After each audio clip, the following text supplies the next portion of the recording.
திருச்சிற்றம்பலம். தென்னாடுடைய சிவனே போற்றி, எந்நாட்டவர்க்கும் இறைவா போற்றி. காவாய் கனகத்திரளே போற்றி, கையிலை மலையானே போற்றி போற்றி. இமைப்பொழுதும் என் நெஞ்சில் நீங்காத இறைவனின் தாழ்வழுத்தி, என் குருநாதர் இருக்கும் திசை நோக்கித் தொழுது அடியார் பெருமக்கள் அனைவருக்கும் என் பணிவான வணக்கங்களை தெரிவித்துக் கொள்கிறேன்.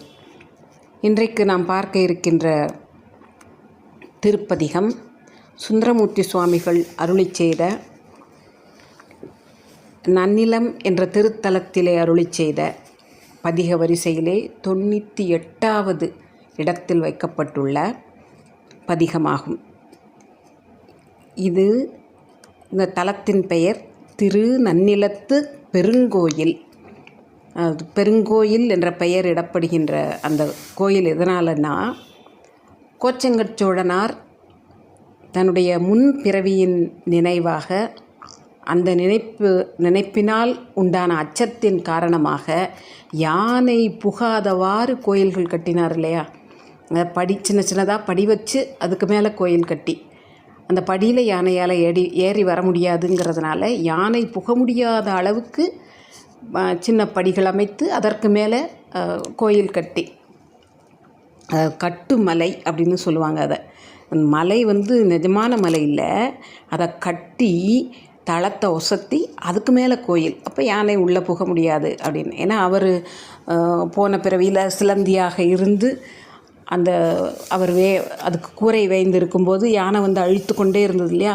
அப்போ இப்போ கூட இந்த கோயிலை யானை எதுவும் சேரக்கூடாது அப்படிங்கிற நினைவிலே அவர் கோச்செங்கட் சோழனாக பிறவி எடுத்த பிறகும் கூட கட்டிய கோயில்கள் அனைத்தும் பெருங்கோயில்களாகவே இருந்தன. இது நன்னிலம் என்ற திருத்தலத்திலே அமைந்திருக்கின்ற பெருங்கோயில்.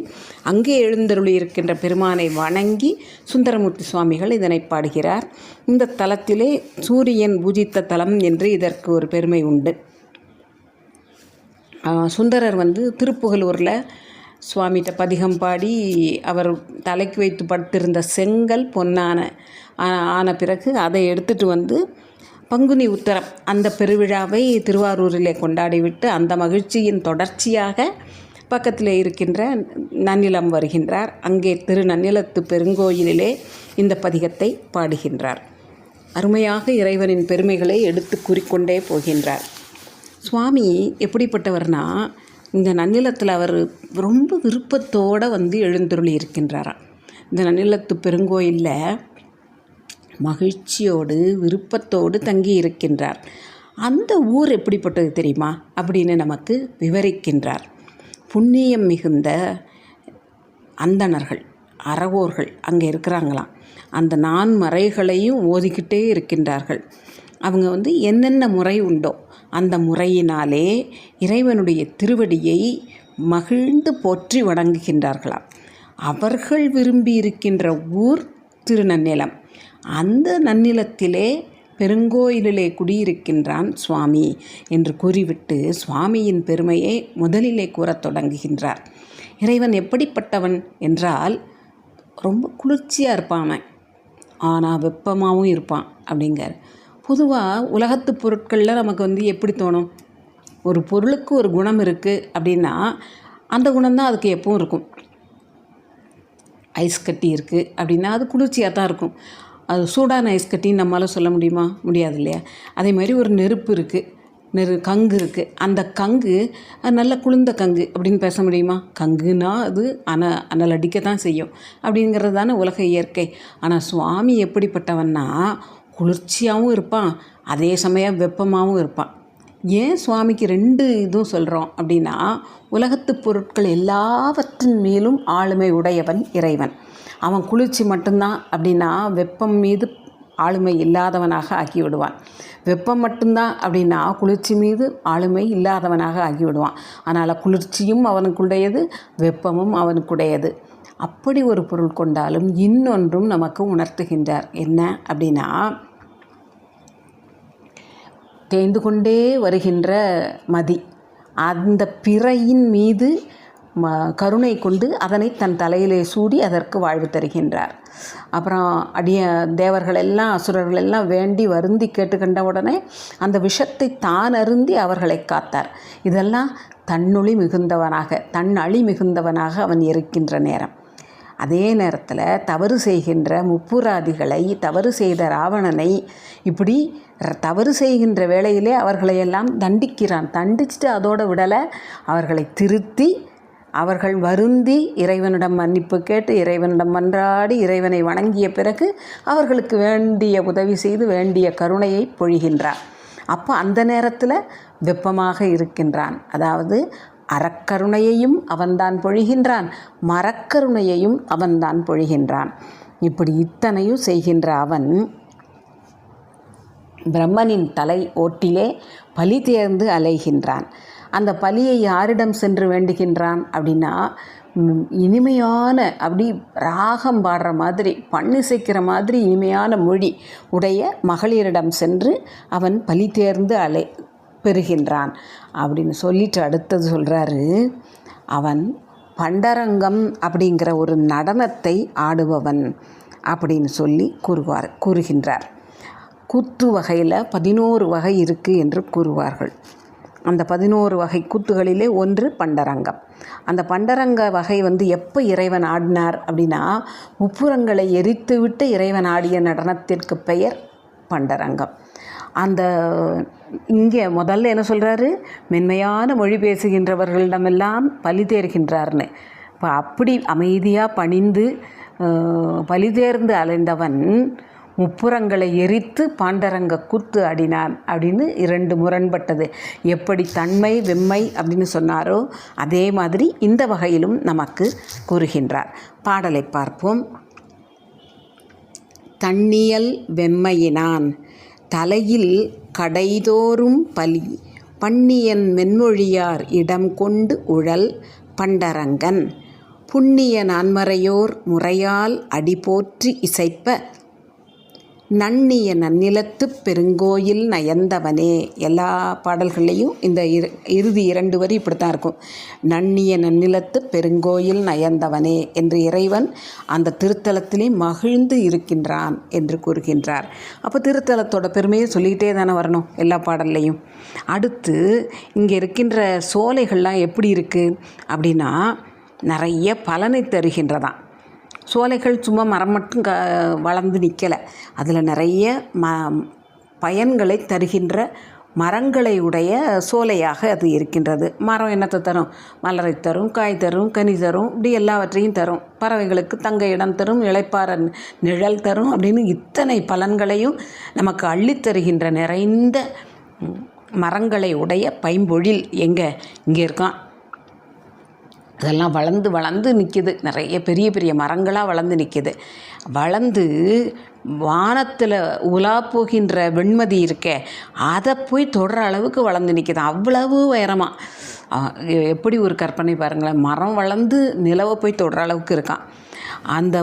அப்படிப்பட்ட பைம்பொழில்கள் நிறைந்த ஊர் இது. இதில் நலம் இருக்கே, நன்மை, மக்களுக்கான நன்மை, எல்லாவற்றுக்குமான நன்மை நிறைந்து காணப்படுதான். எங்கே? நன்னிலத்தில். அந்த நன்னிலத்து பெருங்கோயிலில் இறைவன் விரும்பி எழுந்தருளி இருக்கின்றான். அவன் என்ன செய்கின்றான் என்றால், அவனுடைய பெருமையை அடுத்து கூறத் தொடங்குகின்றார். முதல்ல பெருமையை தான் சொல்லுவார். சுவாமியுடைய பெருமையை சொல்லிவிட்டு ஊரோட பெருமையை முடிப்பார். நம்ம முதல்ல ஊரோட பெருமையை பார்த்துட்டு அப்புறம் சுவாமியோட பெருமையை நினைக்கின்றோம். அவர் சுவாமி வெற்றிகள் நிறைந்த அம்மையை பற்றி கூறுகின்றார். அம்மை வெற்றி நிறைந்தவள் இல்லையா? அவள் தவம் செய்து இறைவனை வேண்டி சென்று அடைந்தவள். அப்படி தவம் செய்த மலைமங்கை இருக்காளே, அவளை ஒரு பங்காக கொண்டிருக்கின்றார். அப்புறம் நீர் நிறைந்த கங்கை, அது ஆகாய கங்கை இங்கே பாயும் பொழுது அதை தன்னுடைய சடையிலே அப்படியே அடக்கியவன் இல்லையா? அந்த கங்கையை தங்கிக் கொள்வதற்கு தன்னுடைய சடையிலே இடம் கொடுத்த பெருமை உடையவன் இறைவன் என்று கூறுகின்றார். அம்மை அப்படி வெற்றி பெற்று வெற்றிகள் நிறைந்தவள், மாதவம் செய்தவள். கங்கை ஆக்ரோஷமாக வந்து இறைவனால் அமைதியானவள். இப்படி 2 பேருக்கும் தன்னிடம் இடம் தந்தவர் பெருமான் என்று பெருமை கூறி அவர் தங்கியிருக்கின்ற இடம் இந்த நன்னிலத்து பெருங்கோயில் என்கின்றார். பாடலை பார்ப்போம். வலம் கிளர். கிளர் என்றால் மிகுந்த, மிகுதியான என்ற பொருள். வலம் கிளர் மாதவம் செய் மலை மங்கை ஓர் பங்கினனாய் சலம் கிளர் கங்கை தங்க சடை ஒன்று இடையே தரித்தான் பலம் கிளர் பைம்பொழில் தன் பனி மதியை தடவ நலங்கிளர் நன்னிலத்து பெருங்கோயில் நயந்தவனே என்று இந்த 2வது பாடலிலே நமக்கு தருகின்றார். அடுத்து 3வது பாடலிலே என்ன கூறுகின்றார் என்றால், இறைவன் காஞ்சிபுரத்திலே எழுந்தருளி இருக்கின்றான். கரும்பை கண்டால் எப்படி விருப்பத்தோடு எல்லாரும் விரும்பி சென்று சேர்வார்களோ அதுபோல இறைவனும் மிகுந்த நமக்கு இன்பத்தை தரக்கூடிய இனிமையானவனாக இருக்கின்றான். இதிலே கருப்பூர் என்ற பெயரை கூறி பாடல் அமைந்திருக்கின்றது. ஒரு உரையிலே கருப்பூர் என்ற தலத்திலே இருக்கின்ற இறைவன் என்ற உரை தருகின்றார். இன்னொரு இடத்திலே கரும்பு மாதிரி நம் அனைவரின் விருப்பத்தையும் நிறைவேற்றுகின்ற இனிமையானவன் என்று பொருள் கூறுகின்றார். 2மே பொருத்தமானதாக தோன்றியது. அதே மாதிரி இறைவனை மனதுக்குள்ளே நினைத்து அவனை பற்றியே சிந்தித்து கொண்டு அந்த சிந்தனையின் காரணமாக மனம் கசிந்து, கல் மாதிரி இருந்த மனம் கசிந்து அப்படியே உருகி நிற்கின்றவர்களுக்கு என்ன செய்வானா, அவர்களுடைய தலைமேல் இருப்பான், அவர்கள் உச்சியில் இருக்கக்கூடியவனாக இருப்பான். அதுக்கப்புறம் அவருக்கு ஒரு பேர் வைக்கிறாரு, பிச்சை உண்ணி அப்படின்னு. சுவாமி பலி தேர்ந்து உண்பவன் இல்லையா, அதனால் பிச்சை உண்ணி அப்படின்னு சொல்லிட்டு எப்படி தண்ணியன் வெம்மையான்னு சொல்லி ஆரம்பித்தாரோ அதே மாதிரி முரண் அமைய இங்கே அடுத்து சொல்கிறார். அவர் பிச்சை உண்ணி தான்ப்பா, ஆனால் இந்த உலகமெல்லாம் அவருக்கு தான் சொந்தம். அத்தனையும் உலகம் அனைத்தையும் உடையவன் அவன். அவன் என்னெல்லாம் அவனை கொண்டு எதையெல்லாம் கொண்டு அவனை வணங்க வேண்டும் தெரியுமா?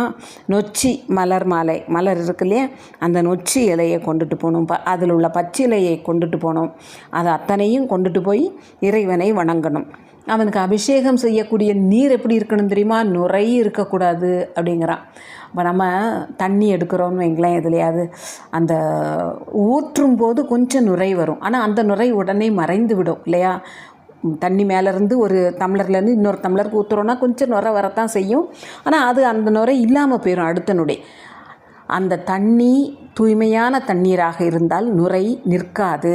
ஆனால் அது அழுக்கு நிறைந்ததாக இருந்தால் அந்த நுரை ஒரு மாதிரி இருக்கும். நம்மளே சொல்லுவோம் தெரியுமா, தண்ணி தேங்கி கிடக்கு, ஒரு மாதிரி இருக்குது, நுரைச்சிக்கிட்டு எப்படியோ அப்படின்னு பேசுவோம் இல்லையா?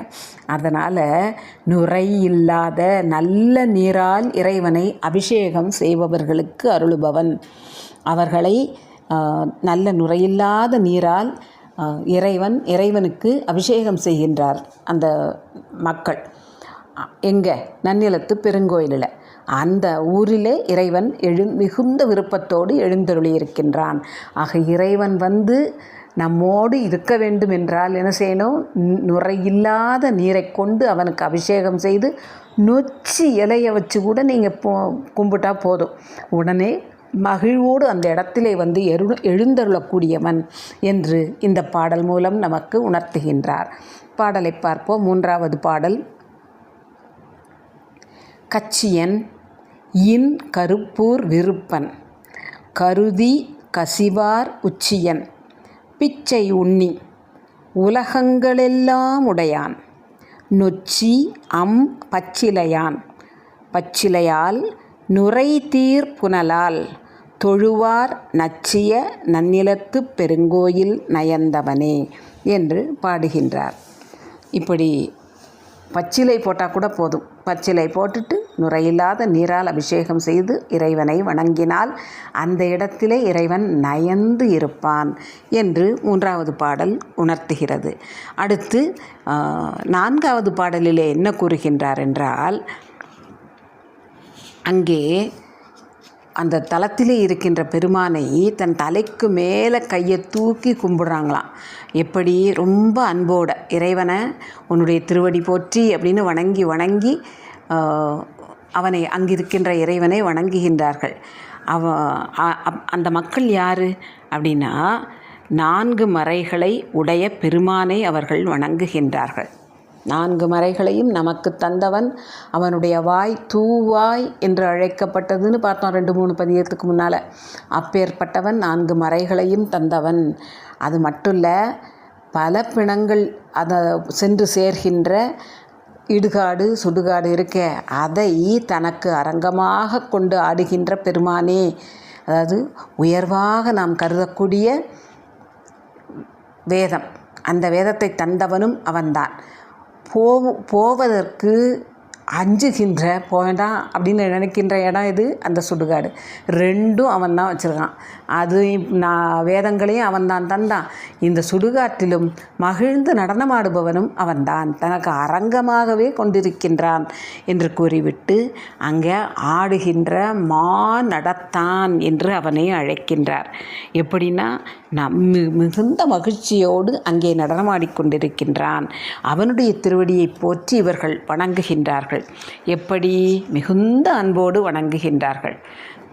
தங்கள் தலைமேல் கைகளை கூப்பி இறைவனை பிரார்த்தனை செய்து, இறைவனை வாழ்த்தி தோத்திரம் செய்து, எதெல்லாம் சொல்லணுமோ அவ்வளவும் சொல்லி வணங்குகின்றார்கள்.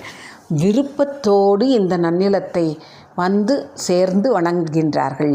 அந்த நன்னிலத்து பெருங்கோயிலை இறைவனும் மகிழ்ச்சியோடு ஏற்றுக்கொண்டு எழுந்தருளியிருக்கின்றான் என்று இந்த 4வது பாடல் கூறுகின்றது. பாடலை பார்ப்போம். பாடிய நான்மறையான் படு பல் பிணக்காடு அரங்கா ஆடிய நடத்தான் அடிபோற்றி என்று அன்பினராய் சூடிய செங்கையினார் பலர் தோத்திரம் வாய்த்த சொல்லி நாடிய நன்னிலத்து பெருங்கோயில் நயந்தவனே என்று கூறுகின்றார். அடுத்து 5வது பாடலிலே என்ன கூறுகின்றார் என்றால், இந்த உலகத்திலே நலங்களை அள்ளி தருகின்ற ஊராக இருக்கின்றது எது அப்படின்னு கேட்டால் நன்னிலம். அந்த நன்னிலத்திலே இருக்கின்ற பெருங்கோயிலை மிகுந்த விருப்பத்தோடு ஏற்றுக்கொண்டு எழுந்தருளி இருக்கின்ற பெருமான் எப்படிப்பட்டவன் அப்படின்னு கேட்டால், நிறைய சலந்தராசுரன் கதையை இங்கே புராணத்தை திரும்பவும் இங்கே நினைவு கூறுகின்றார். குகை மாதிரி வாய் இருந்தது. அப்படி மிகுந்த வலிமையோடு இருந்த சலந்தராசரன் இருக்கார, அவரை 2 கூறுகளாக மாற்றினார். கூறு செய்தார் யார்? சுவாமி. எதை வைத்து? சக்கரத்தை வைத்து, சக்கரப்படையை வைத்து. அப்படி செய்துவிட்டு அந்த படையை தானே வைத்திருக்கலாம் இல்லையா, அவர் தான் வச்சுக்கல.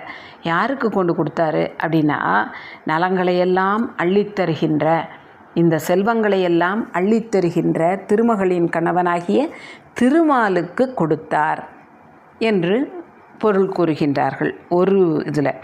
இன்னொன்று இங்கே அந்த பாடலை பார்க்கும்போது அந்த பொருளை பார்ப்போம். அப்படி திருமாலுக்கு கொடுத்த பெருமான் கருணையே வடிவானவன், அவன் எழுந்தருளி இருக்கின்ற ஊர் என்று கூறுகின்றார். 5வது பாடல்.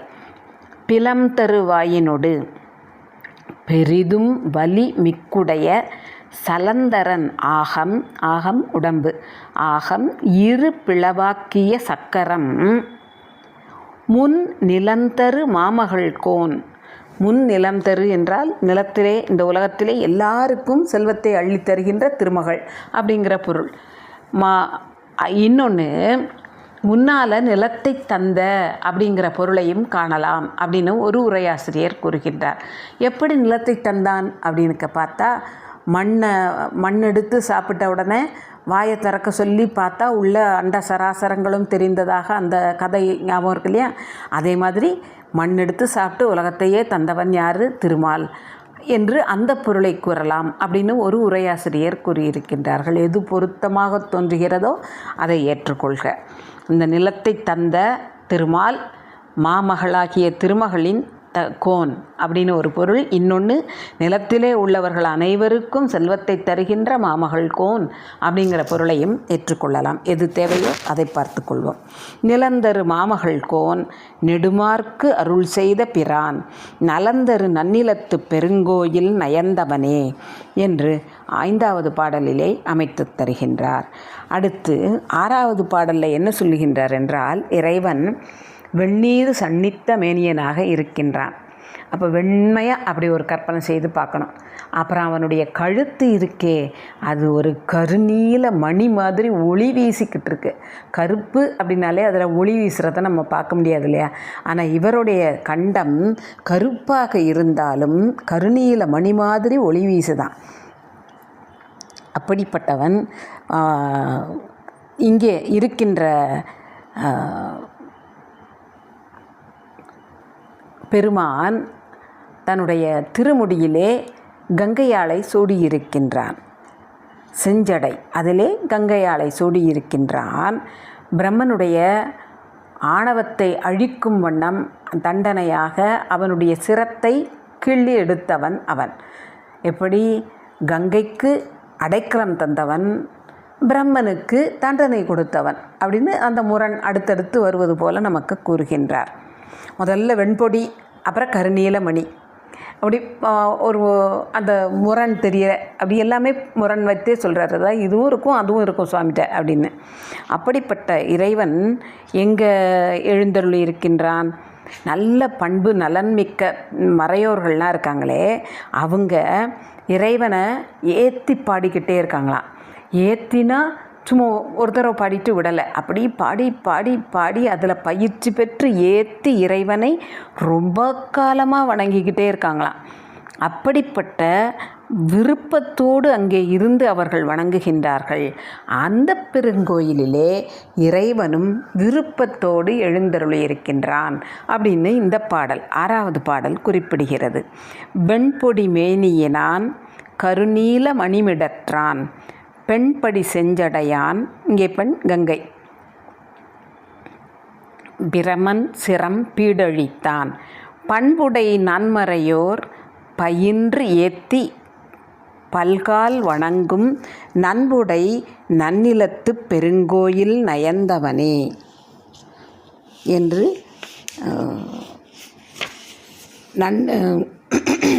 நன்னிலத்துக்கு நிறைய நன்மைகள் அந்த நன்னில கோயில் இருக்கே நன்மைகளை அள்ளி தருதான்.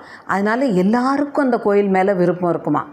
இந்த மறையோர்களுக்கு மட்டும் விருப்பம் இல்லை, நன்மைகளை அள்ளித்தருகின்ற நன்னிலத்து கோயில் மேலே எல்லாரும் விரும்பி அந்த கோயிலை வணங்குவார்கள் என்று இங்கே அமைக்கிறார். அடுத்து 7வது பாடலில் என்ன சொல்லுகின்றார் என்றால், இறைவன் தொடுக்கப்படுகின்ற மலர் மாலை இருக்கே, அந்த மலர் மாலை தொடுக்கப்பட்ட கொன்றை மாலையை நெருக்கமாக அணிந்திருக்கின்றான். அந்த எங்கே சடையிலே அணிந்திருக்கின்றான். அவன் கையிலே ஒளி வீசுகின்ற வெண்மையான மழு அப்படி கையில் அழகாக அமைந்து இருக்குது. கைக்குள்ளே அடங்கி அப்படி அழகாக இருக்குது. அவனுடைய மேனியிலே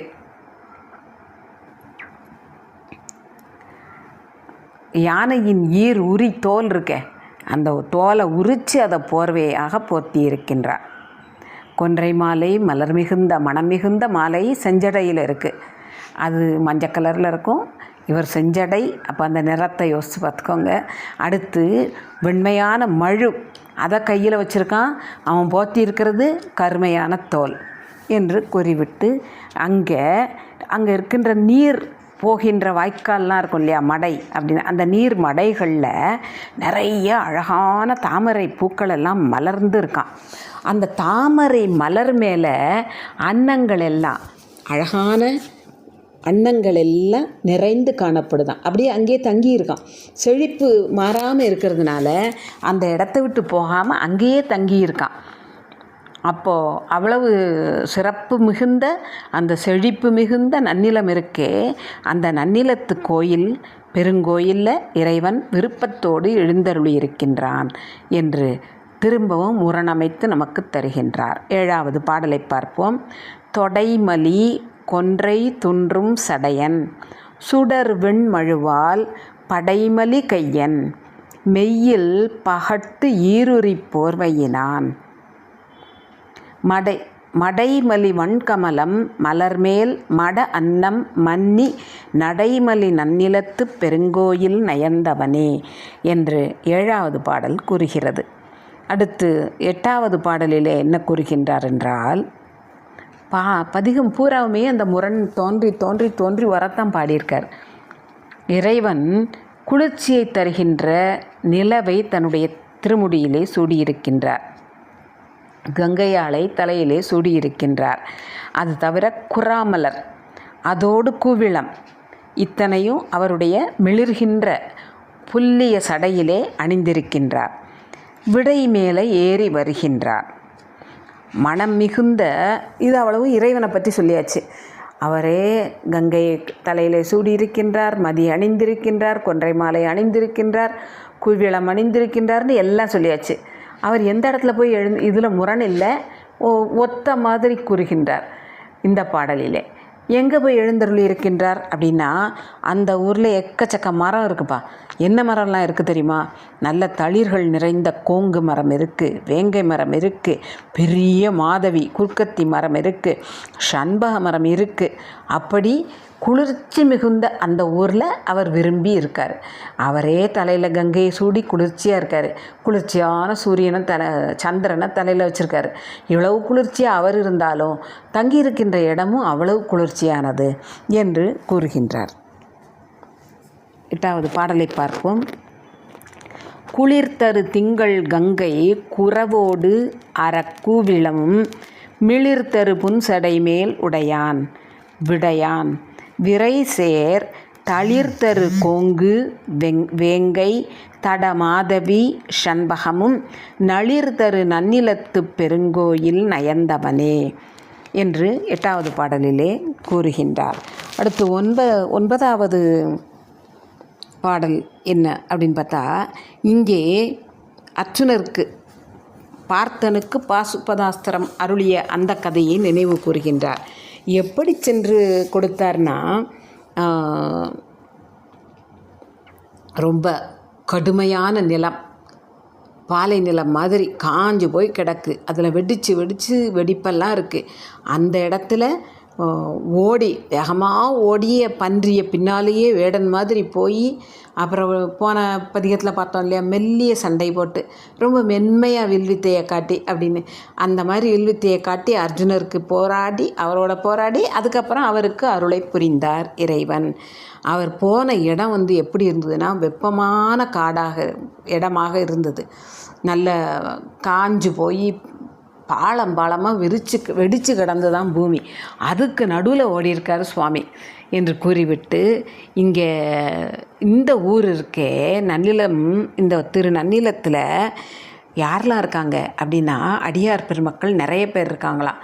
நிறைய விழாக்கள் நடக்கின்றன, நிறைய திருவிழாக்கள்லாம் நடக்க, அந்த இடத்துல இருக்கின்ற தகுதி வாய்ந்த சைவர்கள் அவர்களை நமர் என்று கூறுகின்றார். அதாவது நம்மை போன்ற சிந்தனை உடையவர்கள் சைவர்கள் அங்கே வாழ்கின்றார்கள்.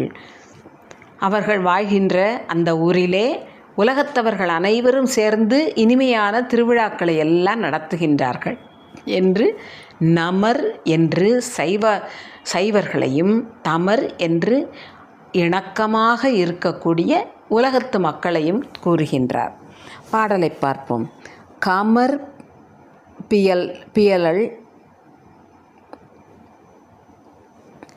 வெஞ்சுரத்து கடும் கேழல் பின் காணவனாய், மன்னிக்கணும் என்னுடைய இதில் எழுத்து சரியாக தெரிய, அமர் பயில் வெய்தி அர்ச்சுனர்க்கு அருள் செய்த பிரான் தமர் பயில் தன் விழவில் தரு சைவர் தவத்தின் மிக்க. அந்த குளிர்ச்சியான தமர்னா உலகத்தோர், நமர் சைவர், அவர்கள் எல்லாரும் குளிர்ச்சியான விழாக்கள்லாம் செய்துகிட்டே இருக்காங்களாம். அதில் தவம் மிகுந்த சைவர்கள் தமர்பயில் தன்விழவில் தரு சைவர் தவத்தின் மிக்க நமர்பயில் நன்னிலத்துப் பெருங்கோயில் நயந்தவனே என்று கூறுகின்றார். அடுத்து 10வது பாடல். இந்த பதிகத்திலே 11 பாடல்கள். எனவே 10வது பாடலிலே என்ன கூறுகின்றார் என்றால், ஒரு பெரிய மலை மாதிரி, கருமையான மலை மாதிரி இருந்த அரக்கன் யார்? ராவணன். அவன் மலையை அவனை எடுக்க முயல, அவனை தன் பெருவிரலால் மலைக்கு கீழே கதற அடிச்சிட்டாரு சுவாமி.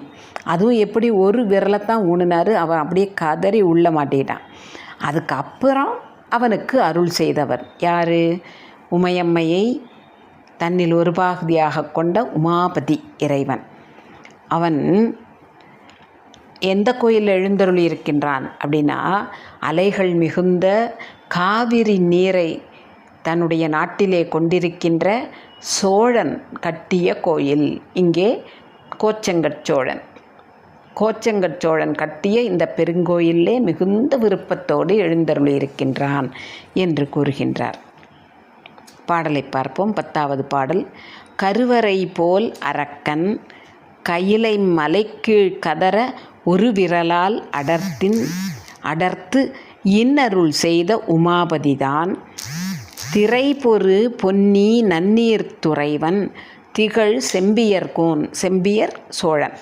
இங்கே கோச்சங்கட்சோழன். செம்பியர்கோன் நரபதி நரர் என்றால் மனிதர்களுக்கெல்லாம் தலைவன், அரசன். நரபதி நன்னிலத்து பெருங்கோயில் நயந்தவனே. இந்த மக்களுக்கெல்லாம் அரசனாக இருந்த செம்பியன் கோச்சங்கட்சோழன் எடுத்து கட்டிய இந்த கோயிலே எழுந்தருளி இருக்கின்றான் என்று குறிப்பாக கோச்சங்கட்சோழன் கட்டிய கோவில் என்று குறிப்பால் உணர்த்துகின்றார். அடுத்து 11வது பாடல் பதிக பலன் சொல்லுகின்ற பாடல். எந்த கோயில், எந்த தலம், அதை முதல்ல சொல்லுவார் இல்லையா? கோடுயர் வெங்களிற்று திகழ் கோச்சங்கனான் செய் கோயில். அதாவது கோச்சங்கட்சோழன் யானை மேலே இருந்து வருவான், ராஜா இல்லையா, அதனால் யானை மேலே இருந்து வரக்கூடிய கோச்சங்கட்சோழன். அந்த யானையை எப்படி இருக்குமா? நல்ல நீண்ட தந்தங்களோடு இருக்குமா.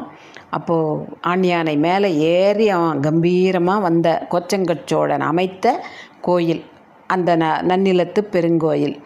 அந்த இது எல்லாரும் விரும்பி வந்து சேருகின்ற கோயில்.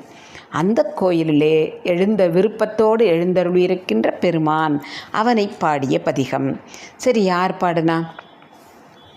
அழகு மிகுந்த சிங்கிடி கோட்புலியார் மகள் சிங்கிடியப்பன் வனப்பகையப்பன் அமைத்து பாடுவார் இல்லையா? அந்த சிங்கிடி தந்தை, அழகே மிகுந்த அழகே உருவான சிங்கிடியின் தந்தையாகிய, சரி தந்தை சொல்லியாச்சு, தான் யாருக்கு தந்தைன்னு சொல்லியாச்சு. அடுத்து சடையனாரின் திருமகன் என்று தன்னை அறிமுகம் செய்கிறார்.